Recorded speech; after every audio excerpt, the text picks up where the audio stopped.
पैसे परत घेतले जाणार का ज्यांनी चुकीच्या पद्धतीने त्यांचे पैसे जे आधी नियमबाह्य फॉर्म भरून ज्यांनी मी आपल्याला त्या संदर्भामध्ये सुद्धा माहिती दिली की आम्ही क्रॉस व्हेरिफिकेशनमध्ये अशा पद्धतीनं आढळल्यास त्यांना त्या संदर्भातली माहिती देऊन आत्ता जसं 4-4.5 हजार बहिणी पुढे आलेल्या आहेत आणि त्या स्वतःहून शासनाला ते रिटर्न करत आहेत, तशाच पद्धतीनं ज्यांनी चुकीच्या पद्धतीनं घेतलेल्या आहेत त्यांना त्या संदर्भामध्ये एकदा तो डेटा आम्हाला जसा मिळत जाईल त्यांना त्या संदर्भातली माहिती दिली जाईल आणि राज्य शासनाच्या तिजोरीमध्ये तो त्या ब्रेकिंग न्यूज। तर इथे अदितीताई तटकरे यांनी आता जे न्यूजमध्ये सांगितलं आहे की जे महिला अपात्र असून त्यांनी लाभ घेतलेला होता त्या महिलांनी स्वतःहून अर्ज दिलेला आहे आणि त्या महिलांनी जे आतापर्यंत पैसे जमा झाले ते कुठं ना कुठं परत रिटर्न दिलेले आहेत। तर असे अपात्र महिला असेल आणि जे पात्र नसून पण लाभ घेतलेला होता ते महिलांकडून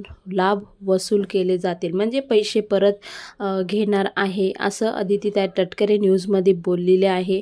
तर आपण जाणून घेऊया सविस्तर माहिती। आपल्या चॅनलवर आपण रोज डेली न्यू अपडेट देत राहत आहोत आणि तुम्हाला व्हिडिओ आवडला तर जास्तीत जास्त शेअर करा आणि सबस्क्राईब करायला विसरू नका। तर इथे जे अदितीताई तटकरे आहे महिला व बालविकास मंत्री त्यांनी सांगितलं आहे की जे लाडके बहीण अपात्र असून सुद्धा लाभ घेतलेला आहे तशा लाडक्या बहिणींकडून सरकार परत पैसे घेणार आहे, म्हणजे त्यांच्या आतापर्यंत त्यांच्या खात्यामध्ये जेवढे हप्ते जमा झालेले आहे इन्स्टॉलमेंट ते कुठं ना कुठं त्यांच्याकडून परत घेण्यात येत आहे। म्हणजे सांगण्याचा एकच उद्देश आहे की अपात्र महिलाचं क्रॉस व्हेरिफिकेशन होणार आणि त्यानंतर ते अपात्र ठरले तर त्यांच्याकडून पैसे घेणार।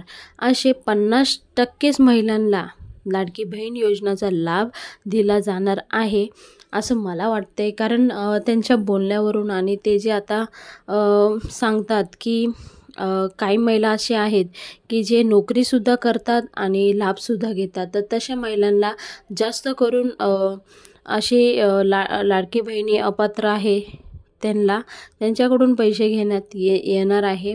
प्लस आतापर्यंत जे आता डिसेंबरचा हप्ता पडला तेव्हा असे कित्येक महिला आहे जे नोकरी वगैरे करतात आणि त्यांचा पगार त्या खात्यामध्ये येतो आणि त्याच खात्यामध्ये माझे लाडकी बहिणीचे पण पैसे येतात, तर त्या महिलांना ह्या डिसेंबरमध्ये हप्ता आलेला नाही, म्हणजे कुठं ना कुठं क्रॉस व्हेरिफिकेशन चालू झालेलं आहे। तर ज्या महिला अपात्र असून त्यांनी स्वतःहून अर्ज देऊन ही जी लाडकी बहीण योजना आहे ती बंद करून घ्या, नाहीतर पुढे काही ना काही मोठी कार्यवाही होईल असं मला वाटतंय। काही जे नेते वगैरे आहेत ते असंच म्हणत होते की लाडकी बहीण सरसकट देणार आहे, पण इथे महिलांनी कुठं ना कुठं किसान योजनासुद्धा चालू आहे आणि लाडकी बहीणसुद्धा चालू आहे। तर ज्या महिलांना किसान योजना चालू असेल त्यांना लाडकी बहीण योजना भेटणार नाही आणि ज्या महिलांना लाडकी बहीण योजना चालू आहे त्यांना किसान योजना चालू होणार नाही असं म्हटलं जात आहे। जेवढे आतापर्यंत अर्ज गेलेले आहेत लाडक्या बहिणींचे सगळे अर्ज तपास चालू आहे, म्हणजे छाननी वगैरे करत आहे, त्यानंतरच लाडकी बहीण पात्र किंवा अपात्र ठरेल। तर ही होती एक न्यूज जे तुम्हाला पुढे जाऊन कामच येईल। ज्या महिला अपात्र असेल त्यांनी स्वतःहून अर्ज देऊन ही जी लाडकी बहीण योजना आहे ती बंद करावा।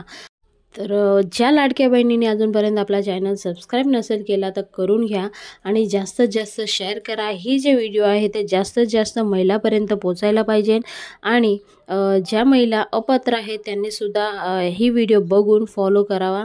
तर पुन्हा भेटूया नवीन व्हिडिओ सांगते, तोपर्यंत बाय बाय, थँक्यू, जय हिंद, जय भारत, भारत माता की जय, वंदे मातरम, जय श्रीराम।